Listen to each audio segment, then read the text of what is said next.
a lot of people don't want to have these conversations about Islam, about the problems within Islam, about how people in various ways suffer due to Islam.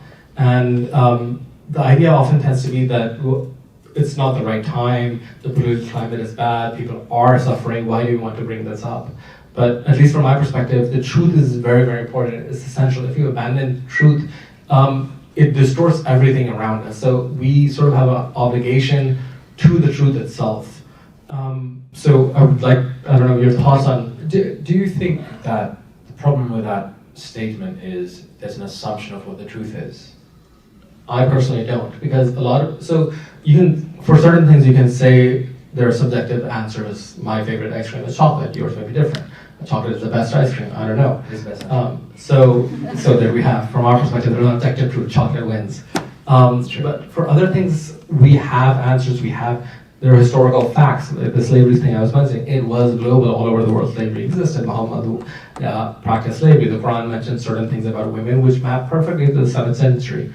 So denying those facts make it harder for us to actually navigate this issue and solve that issue. So often what I've seen from Muslims at least is that they want to keep the pristine idea that Islam is perfect and Muhammad was perfect. So they will do a lot of mental gymnastics around it, that there are other things going on, or there, like the translation issue, or you don't understand this, to prevent acknowledging the truth. And even liberal people that acknowledge that, say, slavery is bad or women's rights are very, very important, they will do everything for their own family, for their wives, for their daughters, to empower them.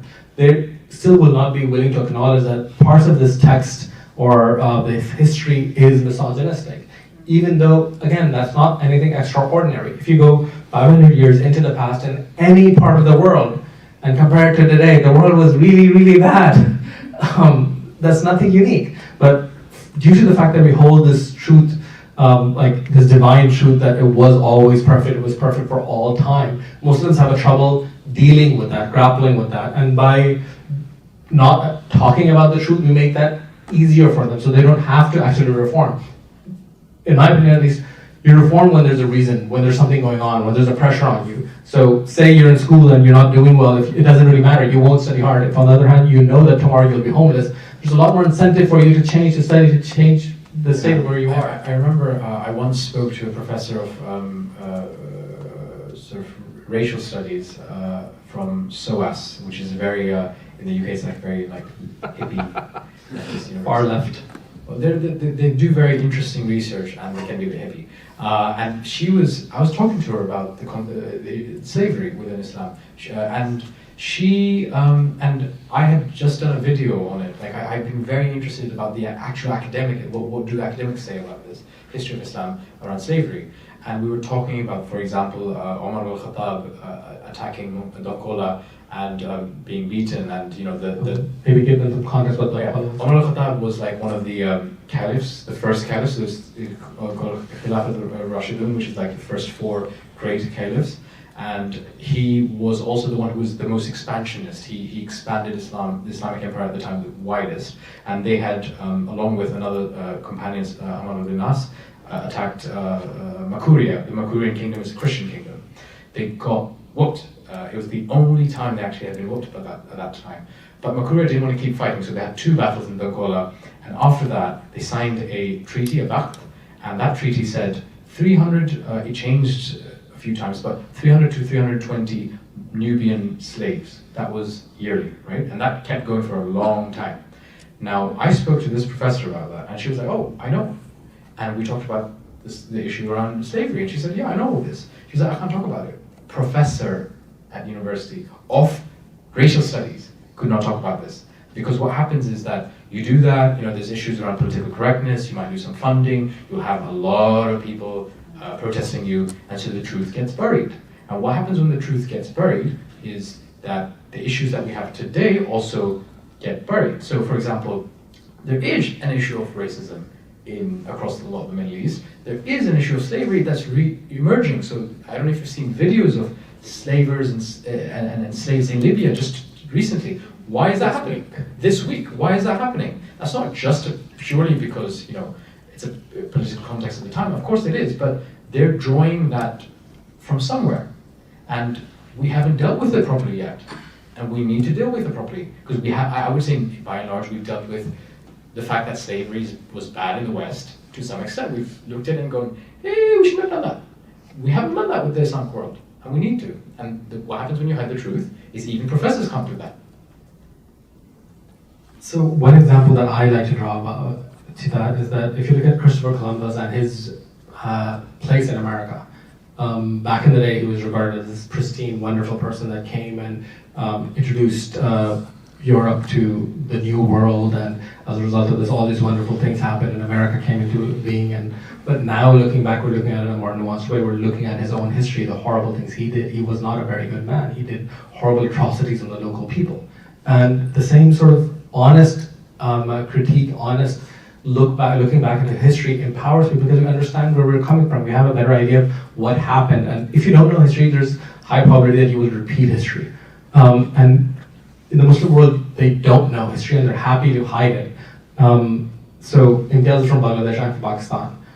It used to be one country back in the day. There was a civil war in '71. And in that civil war, Pakistan committed a genocide. Hundreds of thousands of Bangladeshis were murdered. And growing up in Pakistan, I did not know this. And this is in living memory. This is '71. And there was no mention of it. It was completely buried. The global press had covered it, but there wasn't enough penetration. I only found out about that when I moved here and I met Bangladeshi people, and they hated me. And they had a very good reason to hate me. And I tried to figure out what was going on. I don't hate you. I like you.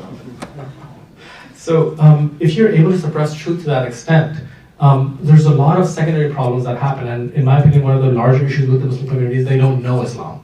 And if they understood Islam, if they understood what actually happened, the history of it, they wouldn't be behaving that way because they are good people. Most people in the world are good people. So if we start talking about this honestly, if we don't allow the apologetics to take hold, when somebody lies that Muhammad freed slavery, there's a consequence to that. He's ridiculed for being a childish liar. When other people come on various forms of media and talk about how feminist Muhammad was, there should be ridicule, there should be laughter, because 7th century feminist, which others do you know? Who are the top 5 feminists from the 7th century that are your favorite? What about the 1st century? It's a concept that did not exist. Raping prisoners of war was common because that was what you did, that was what the world was. It's not that these people were more barbaric or those people were more barbaric, that was what the world was.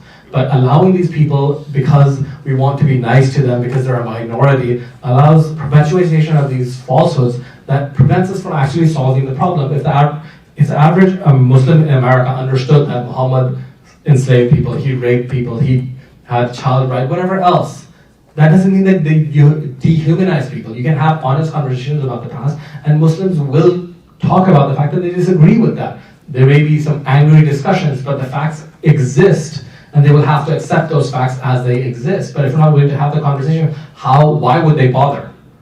Ultimately, it goes back to the same thing again and again, that we need to have honest conversations about what Islam was, at least historically, at least scripturally. And we need to clarify that Muslims are not what the scriptures say. The scriptures talk about slavery, it's A-okay. The scriptures talk about sex slavery, it's A-okay. We don't have data for it, but I'd be willing to bet 90 to 99% of Muslims are against that idea. They don't know their history, they don't know their religion, but most Muslims are better than what their scriptures are, better than what their prophet was.